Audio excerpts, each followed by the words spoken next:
عن ثوبان رضي الله تعالى عنه قال قال رسول الله صلى الله عليه وسلم الله رسول صلى الله عليه وسلم একবার ফরমান লা আলামান্না কওমান মিন উম্মতি আমার রাসূল ফরমান ও সওবান আমি আমার উম্মত থেকে এমন কতই লোককে চিনি যারা ইয়াতুনা ইয়াউমাল কিয়ামাত বিহাসানাত আমসাল জিবাল তিহামা আল্লাহ রাসূল ফরমান আমার উম্মতের মধ্যে এমন কতই লোককে আমি চিনি যারা কিয়ামতের দিন আল্লাহর আদালতের সামনে পাহাড় পরিমাণ সওয়াব নিয়ে আল্লাহর আদালতের সামনে দাঁড়াবে আল্লাহ রাসূল ফরমান তারা পাহাড় পরিমাণ নেক আমল নিয়ে আল্লাহর আদালতের সামনে দাঁড়াবে কিন্তু আল্লাহ রাব্বুল আলামিন ফায়াজআলুহু আল্লাহু হাবাম মানসুরা আল্লাহ রাসূল ফরমান আল্লাহ রাব্বুল আলামিন তার পাহাড় পরিমাণ নেক আমলগুলোকে বিক্ষিপ্ত ধূলিকণায় পরিণত করবে তাদের আমলনামাগুলোকে আল্লাহ তাআলা মিজানের পাল্লার মধ্যে উঠাবে না সবগুলোকে বিক্ষিপ্ত ধূলিকণায় পরিণত করবে হযরত সাওবান রাদিয়াল্লাহু তাআলা আশ্চর্যিত হয়ে বলে ইয়া রাসূলুল্লাহ সিফহুম লানা আল্লাহ নাকুনা মিনহুম ওয়া নাহনু না'লামু তিনি ফরমান ও রাসূল একটু বলেন না তারা কারা যেন আমরা অজান্তে যেন তাদের অন্তর্ভুক্ত যেন না হয়ে যায় একটু তাদের পরিচয়টা বলেন না আল্লাহ রাসূল সাল্লাল্লাহু আলাইহি ওয়াসাল্লাম সাওবানকে ডাকতে বলে ও সাওবান আমা ইন্নাহুম ইখওয়ানুকুম সাওবান রে তারা অন্য কেউ না তারা তোমাদেরই ভাই হবে ওয়া মিন জিলদাতিকুম তারা না তোমার আপন মানুষ হবে তোমার গুপ্তের মানুষ হবে তোমার বন্ধু হবে তোমার আত্মীয় স্বজন হবে তারা তোমার আপন জন হবে তারা ইয়াখুযুনা মিনাল লাইলি কামা তাখুযুন ও সাওবান তোমরা যেমন ভাবে রাত জেগে ইবাদত করো তোমরা যেরকম ভাবে রাত জেগে জেগে আল্লাহর ইবাদত বন্দেগি করো তোমরা যেরকম ভাবে তাসবিহ করো তোমরা যেরকম ভাবে জিকির করো কুরআনুল কারীমের তেলাওয়াত করো তারাও তাহাজ্জুদের নামাজ পড়ে তারাও জিকির করে তারাও কুরআনুল কারীমের তেলাওয়াত করে তবে সাওবান তবে তাদের একটা খারাপ অভ্যাস হচ্ছে ইদা খালাউ বিমাহারিমিল্লাহ ফান্তাকাহুহা তাদের খারাপ অভ্যাসটা হচ্ছে যখন তারা নির্জনে কোনো গুনার একটা পরিবেশ পায় তারা গুনাহ করে ফেলে তারা যদি যখন তারা নির্জনে যখন তারা কোনো গুনার সম্মুখীন হয় তখন তারা ওই গুনাহটা করে ফেলে এসমান সাহারা বিহি হুগা এসমান সাহারা বিহি হুগা ইয়া খবর বুলবুল কো দো ताकि अपनी जिंदगी को सोच कर कुर्बा करे ताकि अपनी जिंदगी को सोच कर कुर्बा करे वल्लैल में है जुल्फ़े मुहम्मद का तरन्नुम वल्लैल में है जुल्फ़े मुहम्मद का तरन्नुम والشمس में रुखसारे अहमद का तरन्नुम والشمس में रुखसारे अहमद का तरन्नुम والفجر में है सुबह रिसालत की बिशारत والعصر में है दौर नबूवत की बिशारत हर फूल में है रूय मदीना का तबस्सुम हर फूल में है रूय मदीना का तबस्सुम शाखों की लचक में कद आका का तकल्लुम शाखों की लचक में कद आका का तकल्लुम यासीन से मौला ने को भी उसको पुकारा हामीम को भी और को भी तासीन इशारा हामीम को भी और को भी तासीन इशारा अल्हम्दुलिल्लाह समस्त प्रशंसा अल्लाह रब्बुल आलमीনের জন্য যিনি আমাদেরকে সাজামুরা মধ্যপাড়া কবরবাসীর স্মরণে ষষ্ঠতম বার্ষিক ইসলামী মহাসম্মেলনে আসার এবং বসার তৌফিক দিয়েছেন। এজন্য অন্তঃস্থল থেকে মহান রবের শুকরিয়া আদায় করছি, আলহামদুলিল্লাহ। লক্ষ কোটি দুরুদ এবং সালাম বর্ষিত হোক মানবতার মুক্তির দূত, দু জাহানের বাদশাহ, আল নাজির, আল বশির, আল মুদ্দাসির, আল মুজাক্কি, আল মুবাল্লিগ, আল মুতাহির, الصادق المصدوق الصدوق الأمين نبي الرحمة نبي التوبة سيد البشر ساقي كوثر تاج دار مدينة نبي الملحمة نبي الرحمة سيد الأنبياء نبي محمد رسول الله صلى الله عليه وسلم। আমরা যারা এদিক সেদিক ঘোরাফেরা করছি, এটা একটা মাহফিলের সৌন্দর্য না যে পরাঠা মাঠ কালি হয়ে রয়েছে, অল্প কিছুজন মানুষ বসে আছে, যেন আমরা সকলেই মাহফিলের প্যান্ডেলে চলে আসি। আমি যে বিষয় নিয়ে কথা বলার ইচ্ছা পোষণ করেছি, আল্লাহ রাব্বুল আলামিন পৃথিবীর মধ্যে যত মানুষ আল্লাহ তাআলা সৃষ্টি করেছেন, প্রত্যেকটা মানুষের জীবনের দুটি দিক রয়েছে। একটা হচ্ছে মানুষ সুখী অথবা দুঃখী। প্রত্যেকটা মানুষের জীবনের দুটি অবস্থা, এক হচ্ছে কি সুখী, দ্বিতীয় হচ্ছে কি দুঃখী। কারো জীবনে যদি কোনো সুখ আসে, যদি কারো জীবনে কোনো ভালো অবস্থা আসে, তাহলে তার করণীয় কি? আল্লাহ রাব্বুল আলামিন সূরা বাকারার 152 আয়াত আল্লাহ বলেন, ওয়াশকুরুলি ওয়ালা তাকফুরুন, আমার কোনো নিয়ামত তোমার কাছে আসলে শুকরিয়া আদায় করবে, নাফরমানি করবে না। সূরা ইব্রাহিম আয়াত নং 7 আল্লাহ বলেন, ওয়াইজ তাআযানা রাব্বুকুম লাইন শাকারতুম লাযীদান্নাকুম ওয়া লাইন কাফারতুম ইন্না আযাবি লাশাদীদ। আল্লাহ বলে, তোমাদের রব তোমাদেরকে ঘোষণা করেছেন, যদি তোমরা আমার দেওয়া নিয়ামতের শুকরিয়া আদায় করো, তাহলে আমি আল্লাহ রাব্বুল আলামিন আমার দেওয়া নিয়ামতকে আরো বাড়িয়ে দেব। আর যদি তোমরা আমার দেওয়া নিয়ামতের নাশুকরি করো, তাহলে আমি আল্লাহ রাব্বুল আলামিন তোমাদের থেকে আমার আল্লাহ রাব্বুল আলামিনের আযাব বড় কঠিন। এই শুকরিয়া কিভাবে আদায় করব? দুইভাবে আদায় করব। এক হচ্ছে বিল লিসান, মুখে বলবো আলহামদুলিল্লাহ। দ্বিতীয় হচ্ছে বিল আমাল, আল্লাহ রাব্বুল আলামিন আমাদেরকে যে নিয়ামতটা, যে উদ্দেশ্য দিয়েছেন, ওই নিয়ামতকে সেখানে যথাযথ স্থানে এটাকে ব্যবহার করা। দ্বিতীয় হচ্ছে মানুষের জীবনে আসে খারাপ অবস্থা। কারো জীবনে যদি কোনো খারাপ অবস্থা আসে, যদি ভালো মুসিবত আসে, তখন আমার আপনার করণীয় কি? এ সম্পর্কে আল্লাহ তাআলা সূরা আলী ইমরান আয়াত নং 200 আল্লাহ বলেন, ইয়া আইয়ুহাল্লাযীনা আমানুসবিরু, হে ঈমানওয়ালারা তোমরা ধৈর্য ধারণ করো। মুমিনের যে দুই অবস্থা, একটা হচ্ছে ভালো অবস্থা আর একটা হচ্ছে খারাপ অবস্থা। এই দুই অবস্থা সম্পর্কে আমার আপনার নবী মুহাম্মদুর রাসূলুল্লাহ সাল্লাল্লাহু আলাইহি ওয়াসাল্লাম আশ্চর্য প্রকাশ করে বলেন, সহিহ মুসলিম হাদিস নং 740 বর্ণনাকারী হাদিস সুহাইব রাদিয়াল্লাহু তাআলা আনহু বলেন, আন সুহাইবিন রাদিয়াল্লাহু তাআলা আনহু قال قال رسول الله صلى الله عليه وسلم عجبا للمؤمن, সরকার দো আলম নবী ফরমান, আজাবান লিল মুমিনি, মুমিনের অবস্থা বড় আশ্চর্যকর।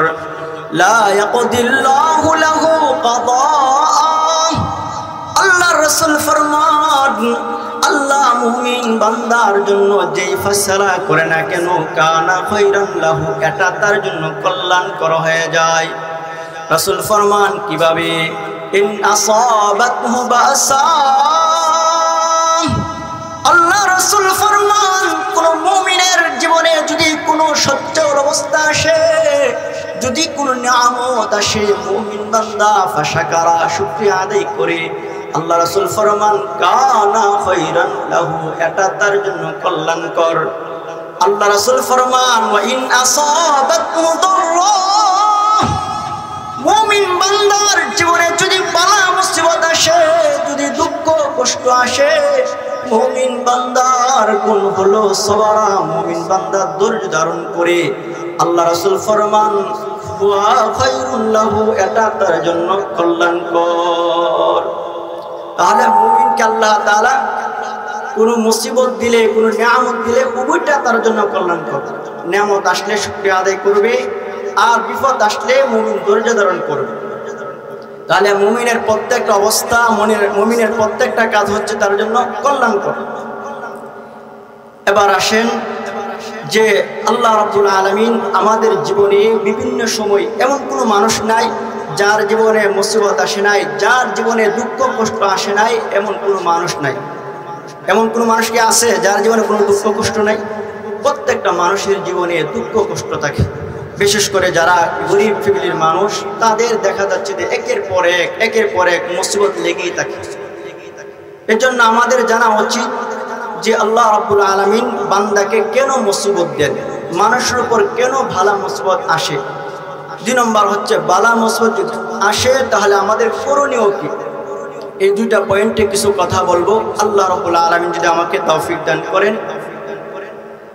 প্রথম অবস্থা হচ্ছে যে আমার আপনার উপর বালা মুসিবত কেন আসে, কোন কারণে আসে। কয়েকটা কারণে মানুষের উপর ভালা মুসিবত আসে। 1 নম্বর কারণ হচ্ছে লিমাসিয়াতিল আবদি, আমার আপনার গুনাহের কারণে। কিসের কারণে বলেন? আমার আপনার গুনাহের কারণে আল্লাহ তাআলা বান্দার উপর মুসিবত দেন। অথচ আল্লাহ তাআলা বান্দাকে কিন্তু সবচেয়ে বেশি ভালোবাসেন।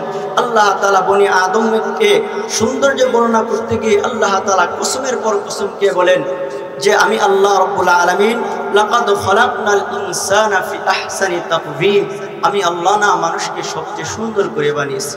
আল্লাহ মানুষকে সবচেয়ে সম্মানিত, সবচেয়ে সুন্দর করে বানানোর পর আল্লাহ তাআলা কেন মানুষকে দুঃখ কষ্ট দেন, ভালা মুসিবত কেন দেন?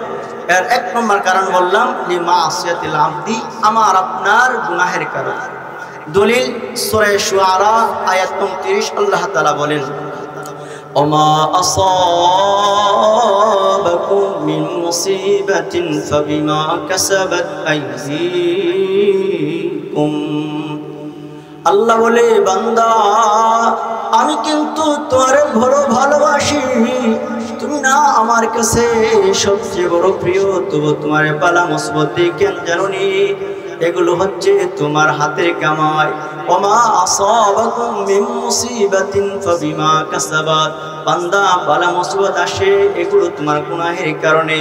তবে বান্দা আমি তোমারে মুসিবত দেই, তবে মনে রাখবে ওয়াফু আন কাসীর, বান্দারে আমি তোমারে বড় ভালোবাসি, এই জন্য সব গুনার কারণে তোমারে মুসিবত দেই না, বরং আমি আল্লাহ অধিকাংশ গুনাহগুলোরে মাফ করিয়া দেই। আল্লাহ বলে বান্দা মুসিবত দেই, তোমার সব গুনার কারণে দেই না, অধিকাংশ গুনাহ মাফ করে দেই। আল্লাহ বলে বান্দা আমি যদি তোমার সব গুনার কারণে ধরতাম, পাকড়াও করতাম, বালা মুসিবত দিতাম, তাহলে তোমার কি অবস্থা হতো? আল্লাহ রাব্বুল আলামিন সূরা ফাতির আয়াত নম্বর 45 আল্লাহ তাআলা বলেন ওয়ালাউ ইউআখিযুল্লাহুন নাসা বিমা কাসাবু মা তারাকা আলা যাহরিহা মিন দাব্বা।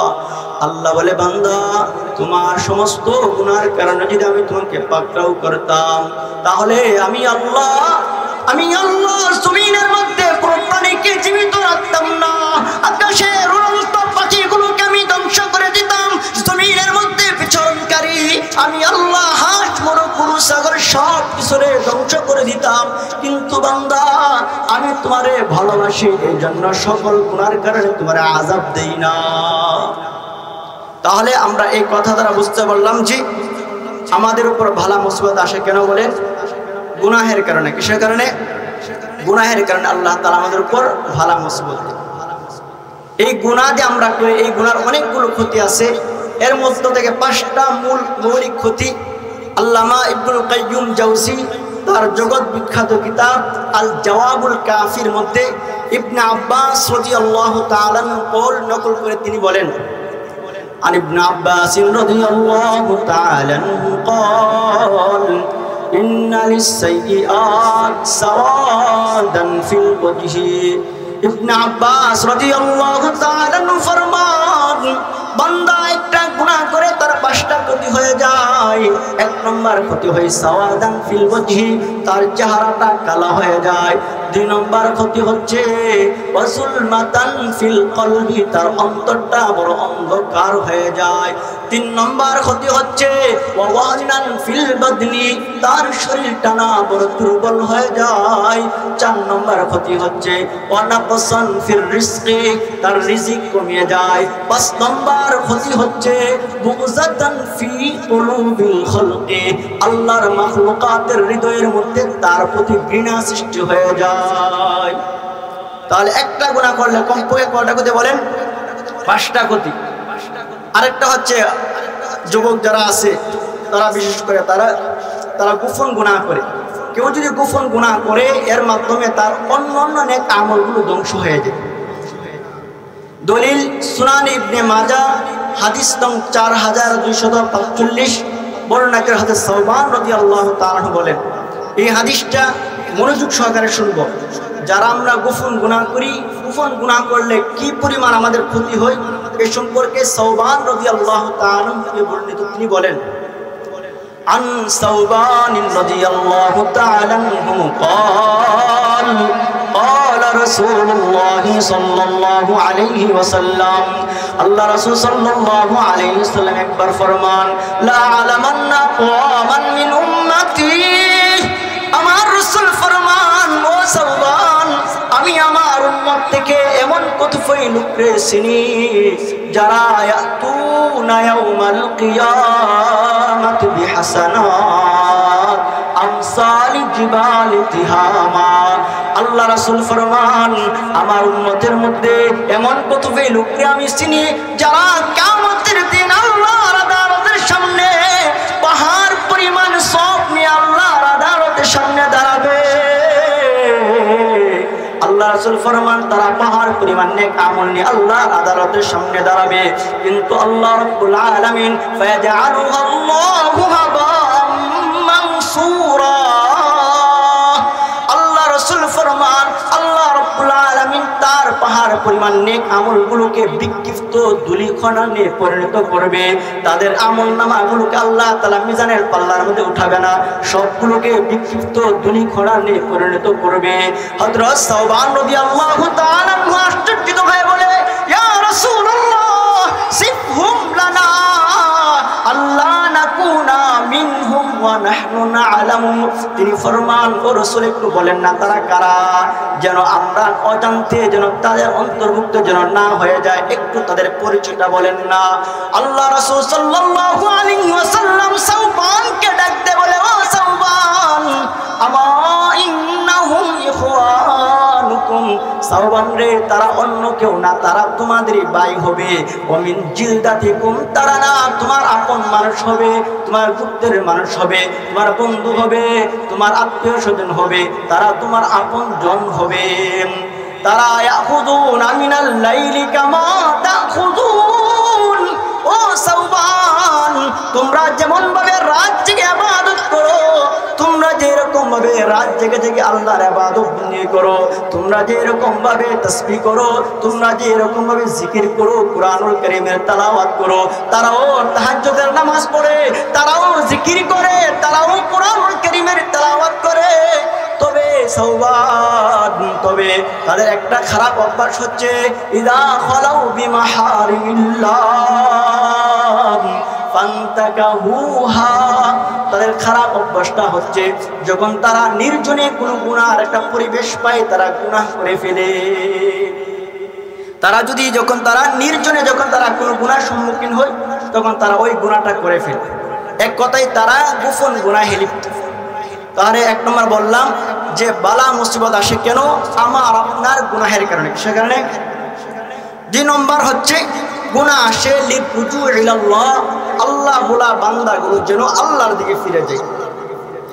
দলিল সূরা রুম আয়াত নং 41, আল্লাহ তাআলা বলেন, যাহারাল ফাসাদু ফিল বাররি ওয়াল বাহরি বিমা কাসাবাত আইদিন নাস।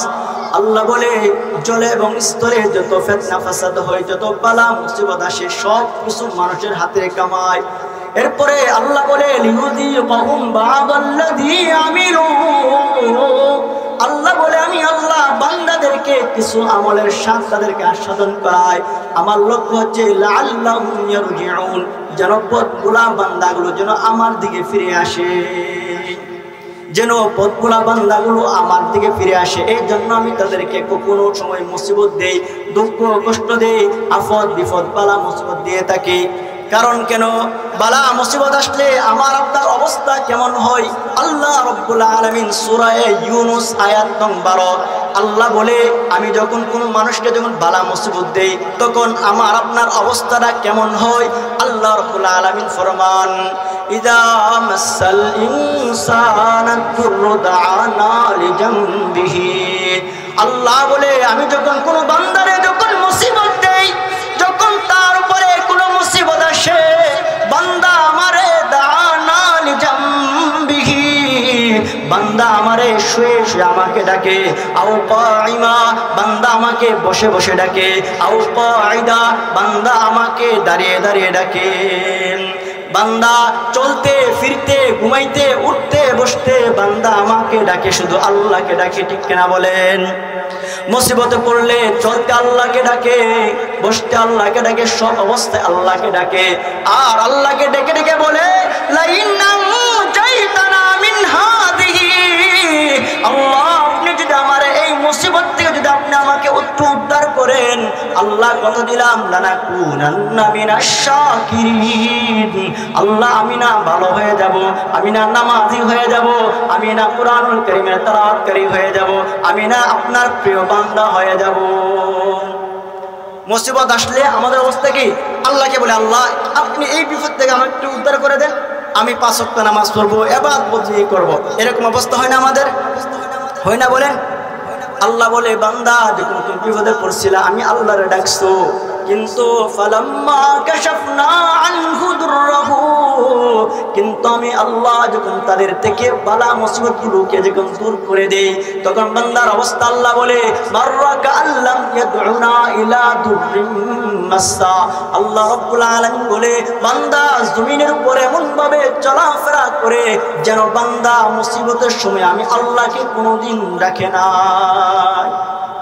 এমন ভাবে চলাফেরা করি আমরা, মুসিবত চলে যাওয়ার পরে যেন আমার উপর কোনো মুসিবত যেন আসছিল না।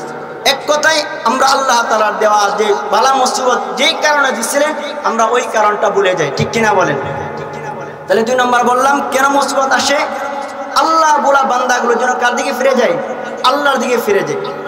3 নম্বর বালা মুসিবত আসে লিমাগফিরাতুয যুনুব, গুনাহ মাফের জন্য। কিসের জন্য বলেন? গুনাহ মাফের জন্য ভালো মুসিবত আসে। দলিল মুসনাদে আহমদ হাদিস নং 25345, বর্ণনাকারী হযরত আয়েশা সিদ্দিকা রাদিয়াল্লাহু তাআলা আনহা ফরমান আন আয়েশা রাদিয়াল্লাহু তাআলা আনহা قالت إذا كثرت ذنوب العبد ولم يكن له ما يكفرها من العمل। আল্লাহ বলে আল্লাহ তো বান্দারে বড় ভালোবাসে, বান্দা যখন গুনাহ করে কিন্তু বান্দা তওবা করে না। আল্লাহ রাব্বুল আলামিন আল্লাহ রাসূল ফরমান বান্দার গুনাহ যখন বেড়ে যায় আর তার এমন কোনো আমল থাকে না যে আমলের মাধ্যমে আল্লাহ তার গুনাহ মাফ করবে, এমন কোনো তার আমলও নাই। আল্লাহ রাসূল ফরমান বিল হুসনি, আল্লাহ তখন বান্দারে মুসিবত দেয় যেন বান্দার গুনাহগুলোকে আল্লাহ তাআলা মাফ করে দিতে পারে। তাহলে গুনাহ কেন আল্লাহ তাআলা বালা মুসিবত কেন দেন? যেন আল্লাহ তাআলা বান্দার গুনাহ মাফ করতে পারে। 4 নম্বর হচ্ছে লিরফি দারাজাত, বান্দার মর্যাদাকে আল্লাহ তাআলার কাছে সমুন্নত করার জন্য, উঁচু করার জন্য। দলিল সহিহ মুসলিম হাদিস নং 4045, হযরত ইবনে আব্বাস রাদিয়াল্লাহু তাআলা থেকে বর্ণিত, তিনি বলেন আন ইবনে আব্বাস রাদিয়াল্লাহু তাআলা আনহু قال قال رسول الله صلى الله عليه وسلم إن العبد إذا سبقت له منزلا। আল্লাহ রাসূল ফরমান আল্লাহ যখন কোন বান্দার জন্য একটা বিশেষ মর্যাদা আল্লাহ প্রস্তুত করে রাখেন কিন্তু লাম ইয়াবলুহা বিআমালিহি, বান্দা তার আমলের মাধ্যমে ওই দরজা সে মর্যাদা সে কোনোদিন পাবে না। ফলে আল্লাহ রাব্বুল আলামিন তাকে মুসিবতের মধ্যে ফেলে দেন, যেন বান্দাকে আল্লাহ রাব্বুল আলামিন সেই স্তরে যেন তাকে পৌঁছাতে পারে, আল্লাহ তাকে যেন ওই অবস্থায় যেন তাকে উন্নত করতে পারে, এই জন্য ভালো মুসিবত দেন। 4 নম্বর বললাম কিসের জন্য? বান্দার মর্যাদাকে উঁচু করার জন্য। দেখবেন অনেক মানুষ নামাজি মানুষ কোরআন তেলাওয়াত করে জিকির আজকার করে, কিন্তু মৃত্যুর সময় তার মরণের সময় অনেক কষ্ট হয় কিনা বলেন? ভালো মানুষ মৃত্যুর সময় কষ্ট হয়। আল্লাহ রাসূল ফরমান, নামাজি ব্যক্তির মৃত্যুর সময় যদি কষ্ট হয় বুঝে নিবা হয়তো আল্লাহ তার গুনাহগুলোকে মাফ করার জন্য এখানে কষ্ট দিচ্ছেন, অথবা আল্লাহ চাই বান্দারে আমি এমন একটা মর্যাদা দিব, কিন্তু বান্দা সারা জীবনে আমলের মাধ্যমে ওই মর্যাদা সে কোনোদিন লাভ করতে পারবে না। এই জন্য আল্লাহ নামাজি বান্দাকেও কোনো সময় মৃত্যুর সময় কষ্ট দেন। এই জন্য নামাজি ব্যক্তির মৃত্যুর সময় কষ্ট হলে এটা কোনো কুলক্ষণ না, বরং এটা কি বলেন? ভালো লক্ষণ। আল্লাহ তার গুনাহ মাফ করতে চান, যেন আখিরাতের মধ্যে যেন কবরে তার জন্য শাস্তি না হয়, এই জন্য আল্লাহ দুনিয়াতে তাকে একটু কষ্ট দিয়ে থাকে। 5 নম্বর যে মূল বিষয় হচ্ছে সেটা হচ্ছে ইমতিহানুল ঈমান। বালা মুসিবত আসে, সন্তান মরে যায়, ক্ষেত কামার নষ্ট হয়ে যায়, ব্যবসা বাণিজ্যের মধ্যে লস হয়, এই সবগুলো হয় ইমতিহানুল ঈমান। 5 নম্বর কারণ হচ্ছে বালা মুসিবত আসে কেন? বান্দার ঈমানের পরীক্ষা করার জন্য। বলেন কিসের জন্য? আমি আপনি যে মুমিন, এই মুমিনের ঈমান পরীক্ষার জন্য আল্লাহ রাব্বুল আলামিন মাঝে মাঝে আমাকে আপনাকে বালা মুসিবত দেন, দুঃখ কষ্ট দেন আমার আপনার ঈমানের পরীক্ষার জন্য। কারণ আল্লাহ রাব্বুল আলামিন কুরআনুল কারীমের মধ্যে বলেন, ওয়ালানাবলুওয়ান্নাকুম মিনাল খাউফি ওয়াল জু'i ওয়া নাকসিম মিনাল আমওয়ালি ওয়াল আনফুসি ওয়াস সামারাত। আল্লাহ রাব্বুল আলামিন ফরমান, ও বান্দা আমি না তোমাকে অবশ্যই পরীক্ষা করব। তুমি নিজের ঈমানওয়ালা দাবি করবা আর তোমারে পরীক্ষা করব না, তা কোনদিন হতে পারে না। আমি আল্লাহ অবশ্যই তোমাদেরকে পরীক্ষা করব, কখনো মিনাল খাউফ ভয়ের মাধ্যমে, কখনো আবার আমি আল্লাহ খোদার মাধ্যমে পরীক্ষা করব, কখনো সম্পদ নিয়ে যাওয়ার মাধ্যমে, কখনো সন্তানকে নিয়ে যাওয়ার মাধ্যমে, কখনো প্রাণ নিয়ে যাওয়ার মাধ্যমে আমি আল্লাহ তোমাদেরকে অবশ্যই পরীক্ষা করব। তাহলে আল্লাহ খোদার মাধ্যমে, নিজের নফসকে সন্তান নিয়ে যাওয়ার মাধ্যমে, প্রাণ নিয়ে যাওয়ার মাধ্যমে আল্লাহ রাব্বুল আলামিন ঈমানের পরীক্ষা নেন। কিসের পরীক্ষা নেন বলেন? ঈমানের পরীক্ষা নেন। কিসের মাধ্যমে বললাম শেষে? জান নিয়ে যাওয়ার মাধ্যমে আল্লাহ তাআলা কোন কি নেন? ঈমানের পরীক্ষা নেন।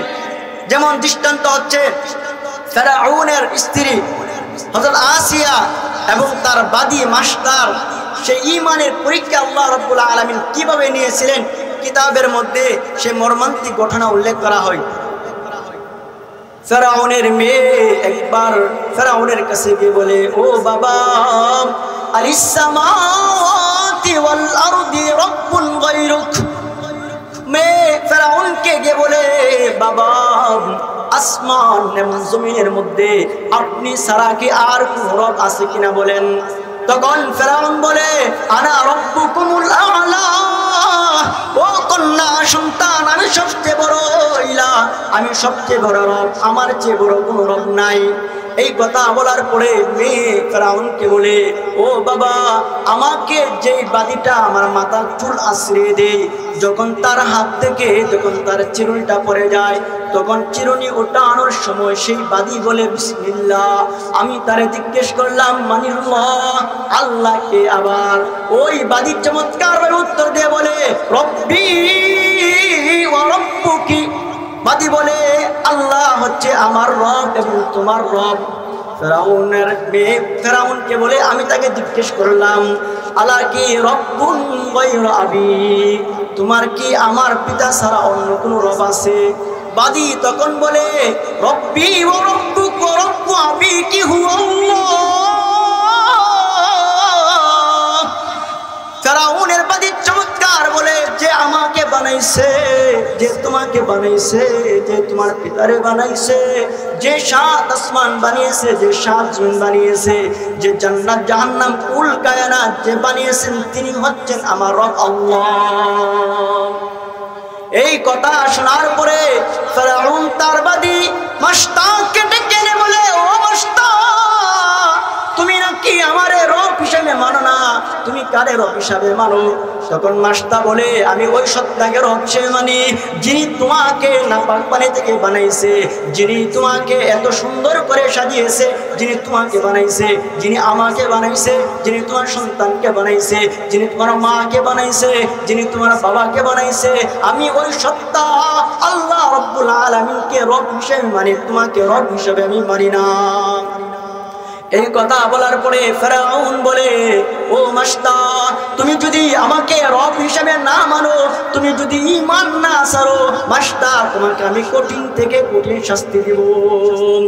মাশতা বলে, আপনি ফাফআল মা শিতা, আপনি যা মন চায় আপনি আমাকে তা শাস্তি দেন, তবু আমি লা আতরুকুল ঈমান, আমি ঈমানকে ছাড়ব না। এই কথা বলার পরে ফেরাউন তার মন্ত্রীদেরকে বলে, তোমরা একটা ডেকের মধ্যে তেল তোমরা গরম করো। তারা তেল গরম করলো, যখন তেলটা ফুটন্ত হয়ে গেল, তেল যখন টকবক করতে শুরু করলো, তখন ফেরাউন তার 7টা সন্তান ছিল, কোন বর্ণনায় আছে তার 3টা সন্তান ছিল। ওই মাশতার সন্তানগুলোকে তার সামনে নিয়ে আসছে, এনে বলে, ও মাশতা, বল তুমি ঈমান ছাড়বা কিনা? আতুতরুকিনাল ঈমান, ও মাশতা তুমি ঈমান ছাড়বা কিনা বলো। যদি তুমি ঈমান না ছাড়ো, তোমার চোখের সামনে তোমার সন্তানগুলোকে এই আগুনের মধ্যে, এই তেলের মধ্যে ফেলে দিব। মাশতা বলে, আমার সন্তানকে তেলের মধ্যে ফেলে দাও, আর যা কিছু করো, আমি এক রবের উপর ঈমান আনছি, জীবন থাকতে কখনো এক আল্লাহর উপর আমি ঈমানকে ছাড়ব না, আমি ঈমান কখনো ছাড়ব না রে ঈমান। ফেরাউন তখন ওই মাশতার সামনে তার ছোট সন্তানকে সেই টকবকে ফুটন্ত তেলের মধ্যে তার চোখের সামনে ছেড়ে দেয়। ছেড়ে দেওয়ার সঙ্গে সঙ্গে তার ছোট সন্তানরা পুরো সরকার হয়ে যায়, পুনা হয়ে যায়। এই ঘটনা দেখে আল্লাহ রাব্বুল আলামিন আরশ কম্পিত হয়ে যায়। আল্লাহ রাব্বুল আলামিন তার মার চোখের সামনে থেকে দুনিয়ার পর্দাগুলো আল্লাহ তাআলা উঠিয়ে দেন। তখন মা দেখতে পায় তার সন্তানের রূহটা নেওয়ার জন্য ফেরেশতারা টানাটানি করতেছে। তখন ওই সন্তান মারে ডাক দিয়ে কয়, মা ইসবিরি, ও মা তোমার একটা নসিহত করি, মা গো তুমি ধৈর্য ধারণ করবা, তুমি ঈমানকে ছাড়বা না। মা গো আমি কথা দিলাম, অচিরেই তোমার সঙ্গে আমার জান্নাতের মধ্যে দেখা হবে। এরকম ভাবে দেখা যায় ফেরাউন তার দ্বিতীয় সন্তানকে আগুনের মধ্যে ফেলে দেয়, তৃতীয় সন্তানকে ফেলে দেয়, চতুর্থ সন্তানকে ফেলে দেয়, এক এক করে 7টা সন্তানকে গরম তেলের মধ্যে ফেলে দেয়। অবশেষে ফেরাউন মাশতাকেও সেই টকবক তেলের মধ্যে তাকেও ফেলে দেয়। এই ঘটনা ঘটার পরে ফেরাউন তার বিবি আসিয়ার কাছে গিয়ে বলে, ও আসিয়া, ঘটনা শুনছো, কি হয়েছে? আসিয়া বলে, ও ফেরাউন, আমি সব জানি কি করতেছে। তখন আসিয়া আকাশের দিকে চেয়ে বলে, ও ফেরাউন, তুমি যা কিছু করেছো আমি সব জানি। ফেরাউন বলে, তুমি কিভাবে জানো একটু বলো না। তখন ফেরাউনকে বলে, ও ফেরাউন, তুমি যেই মহিলাকে, যেই বাদীকে তুমি আগুনের মধ্যে ছেড়ে তাকে হত্যা করেছো, শহীদ করেছো, আমি দেখতেছিলাম আকাশের ফেরেশতারা তার রূহটা নেওয়ার জন্য তারা টানাটানি লাগছে, তারা টানাটানি করতেছে। আল্লাহর ফেরেশতারা তার রূহকে নেওয়ার জন্য প্রতিযোগিতা করতেছে। আসিয়ার মুখে যখন ফেরাউন আল্লাহর নাম শুনে, তখন ফেরাউন আসিয়াকে ডাকতে বলে, ও আসিয়া, তুমিও কি আল্লাহকে মানো, তুমি কি আল্লাহকে বিশ্বাস করো? আসিয়া তখন বলে, হ্যাঁ আমিও আল্লাহকে মানি, আমিও আল্লাহকে রব হিসেবে মানি। ফেরাউন তখন বলে, তুমি কি আমার রব হিসেবে মানো না?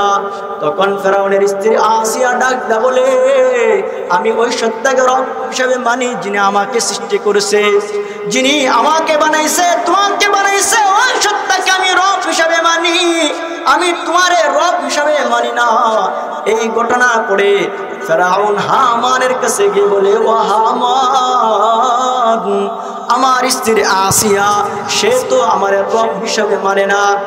তখন ফেরাউন, হামান ফেরাউনকে বলে, ও ফেরাউন, যদি তোমার স্ত্রী তোমার রব হিসাবে না মানে, তাহলে প্রথম অবস্থায় তুমি তোমার স্ত্রীকে মরুভূমির মধ্যে নিয়ে যাও।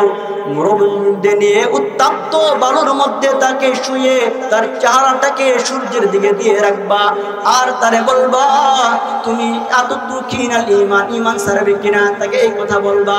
যদি সে ঈমান ছেড়ে দেয় তাহলে তুমি তারে মাফ করে দিবা, তাকে ছেড়ে দিবা।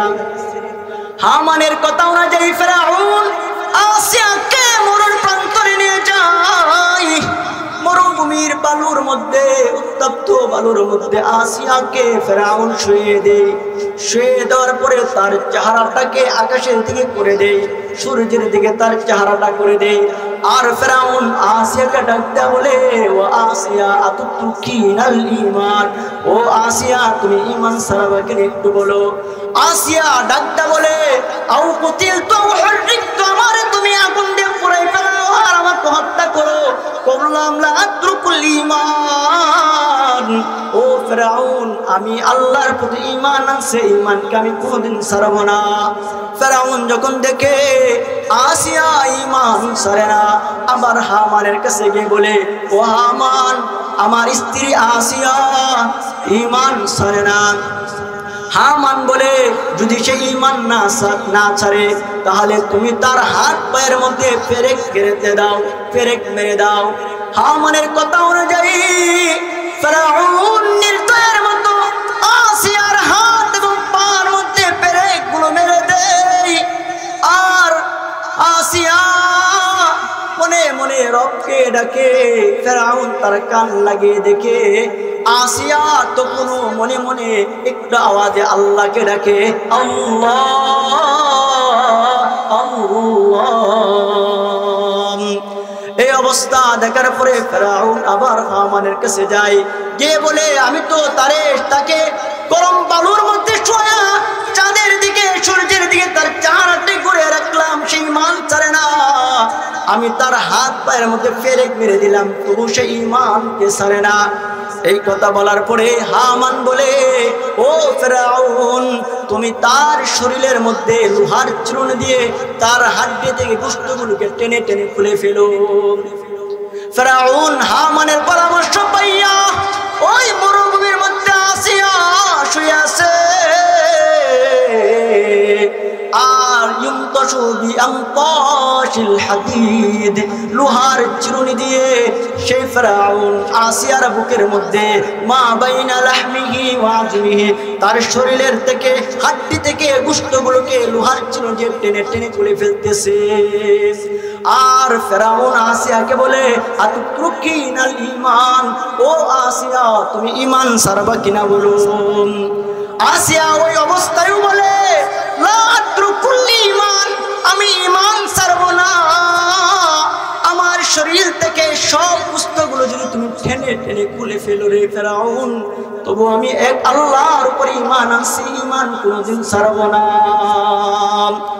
দেখা যায় শেষ পর্যন্ত ফেরাউন আসিয়াকে পাথর মেরে তাকে শহীদ করে ফেলে।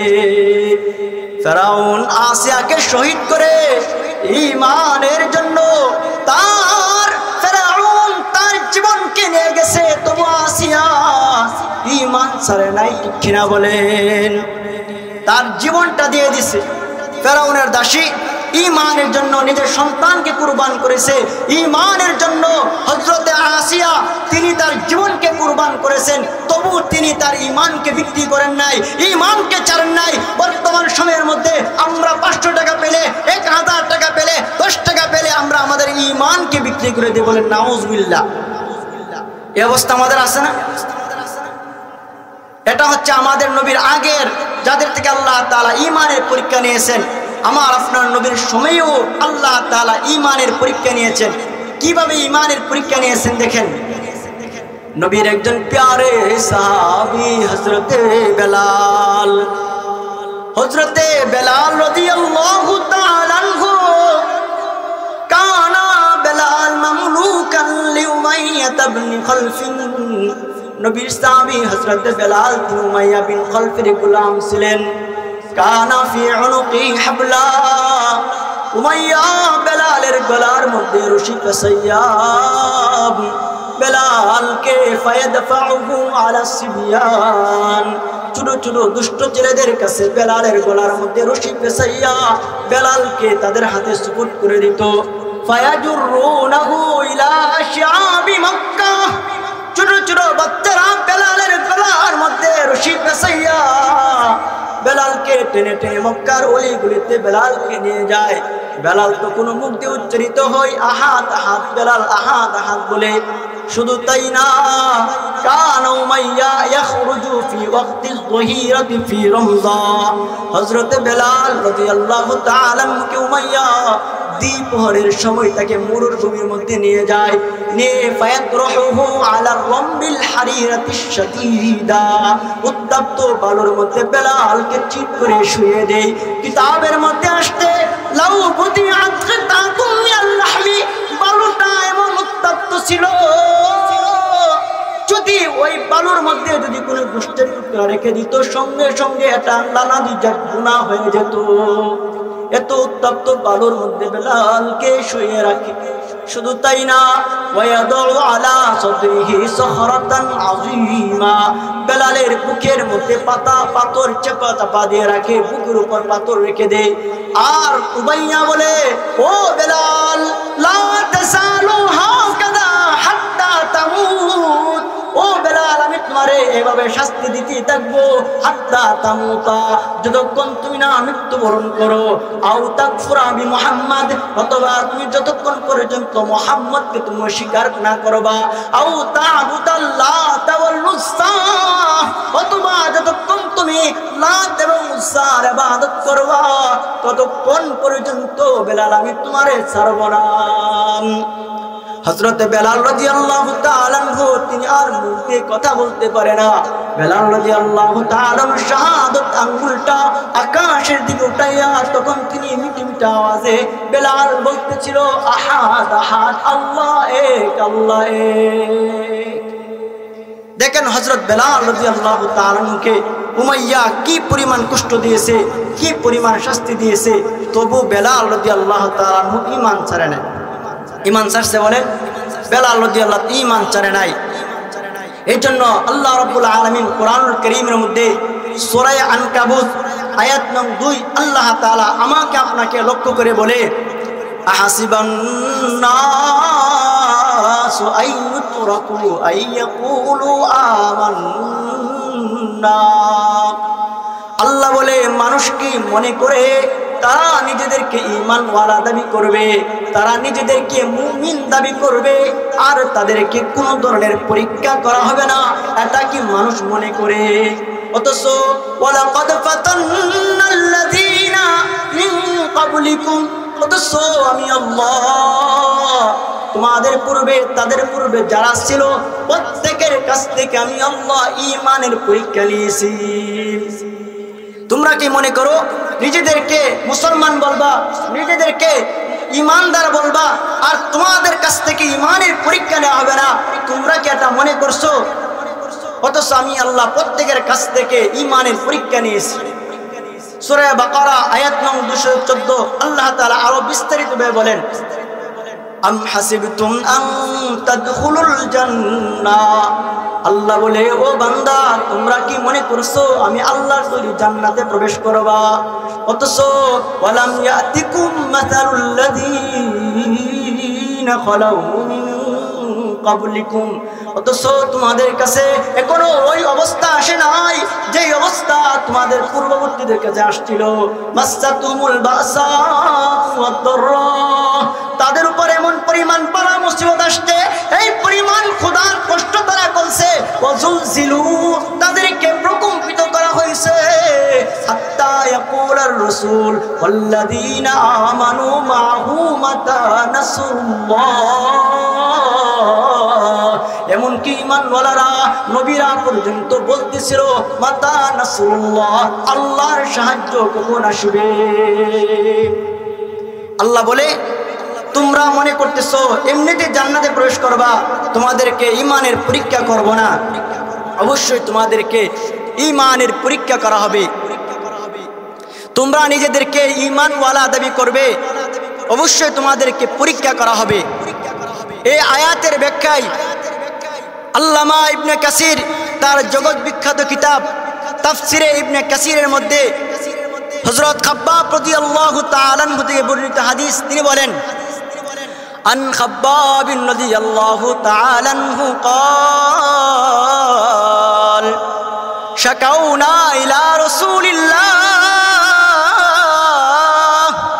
হযরত খাব্বাব রাদিয়াল্লাহু তাআলা ফরমান, শাকাউনা ইলা রাসূলিল্লাহ, আমরা আল্লাহ রাসূল সাল্লাল্লাহু আলাইহি ওয়াসাল্লামের কাছে অভিযোগ করলাম, বললাম ওয়া মুতাওয়াসসিতুন বুরদাতান লাহু ফি দিল্লিল কাবা। আল্লাহ রাসূল সাল্লাল্লাহু আলাইহি ওয়াসাল্লাম ক্লান্ত শরীর নিয়ে খানে কাবার ছায়ার মধ্যে নবীজি আমার চাদরকে বালিশ বানিয়ে নবীজি শুয়েছিলেন। হযরতে খাব্বাব রাদিয়াল্লাহু তাআলা ফরমান, আমরা আল্লাহ রাসূলকে গিয়ে বললাম, আলা তাস্তানসিরু লানা, রাসূল গো একটু আমাদের জন্য আল্লাহর কাছে একটু সাহায্য চান না। রাসূল আতাদুল্লাহ লানা, আমাদের জন্য আল্লাহর কাছে একটু সাহায্য চান না রাসূল।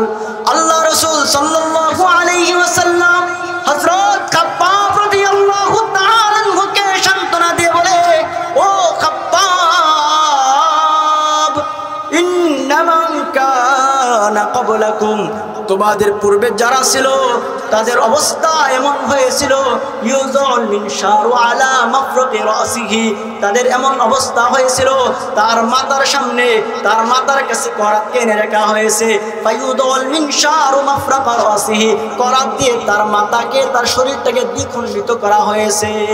লা ইয়াসরিফুহু যালিকা আন দীনিহি, ওই অবস্থায়ও সে তাকে ঈমান থেকে কেউ ফেরাতে পারে নাই।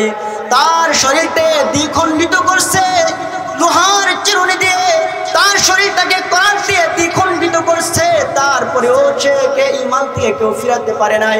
আল্লাহ রাসূল বলেন, শুধু তাই না, ওয়ায়ুনতাশু বিয়ামতাশিল হাদিদ, লোহার চিরুনি দিয়ে কারো কারো শরীরের মধ্যে লোহার চিরুনি দিয়ে মা বাইনা লাহমিহি ওয়া আযমিহি, কারো শরীরের মধ্যে লোহার চিরুনি দিয়ে কারো শরীরের মধ্যে আশ্রানো হয়েছে। লা ইয়াসরিফুহু যালিকা আন ঈমান, ওই জিনিসও, ওই কষ্ট, ওই স্বাস্থ্য, ওই বালা মুসিবত তাকে ঈমান থেকে পরিত্যাগ করতে পারে না, ঈমান থেকে তাকে ফিরায় রাখতে পারে না। তাহলে আমরা বুঝলাম যে যারা নিজেদের ঈমানকে নিজেদের ঈমানদার বলে দাবি করবে তাদের প্রত্যেকের জীবনে মুসিবত আসবে, দুঃখ কষ্ট আসবে। কারণ ঈমানের পরীক্ষা দেওয়া ব্যতীত জান্নাতে দেওয়া যায় না, আল্লাহ তাআলার প্রিয় বান্দা হওয়া যায় না। এই জন্য প্রত্যেককেই ঈমানের পরীক্ষা দিতে হবে। এই জন্য বালা মুসিবত আসলে আমাদের এক নম্বর করণীয় হচ্ছে তাওবা এবং ইস্তেগফার করা। কি বলেন? তাওবা এবং ইস্তেগফার করা। 2 নম্বর আমল হচ্ছে যদি বালা মুসিবত আসে তাহলে আমাদেরকে বেশি বেশি করে দোয়া ইউনুস পড়া। 3 নম্বর হচ্ছে তাহাজ্জুদের নামাজ পড়ে আল্লাহ রাব্বুল আলামিনের কাছে দোয়া করা। 4 নম্বর আমল হচ্ছে যে বালা মুসিবত আসলে দান সদকা করা। দান সদকার মাধ্যমে আল্লাহ রাব্বুল আলামিন বান্দার বালা মুসিবতগুলো দূর করে দেন। যতটুকু আলোচনা করা হয়েছে আল্লাহ রাব্বুল আলামিন আমাদের সবাইকে কথাগুলো উপর আমল করার তৌফিক দান করুন। ওয়া আখিরু দাওয়ানা আলহামদুলিল্লাহি রাব্বিল আলামিন। আলহামদুলিল্লাহ।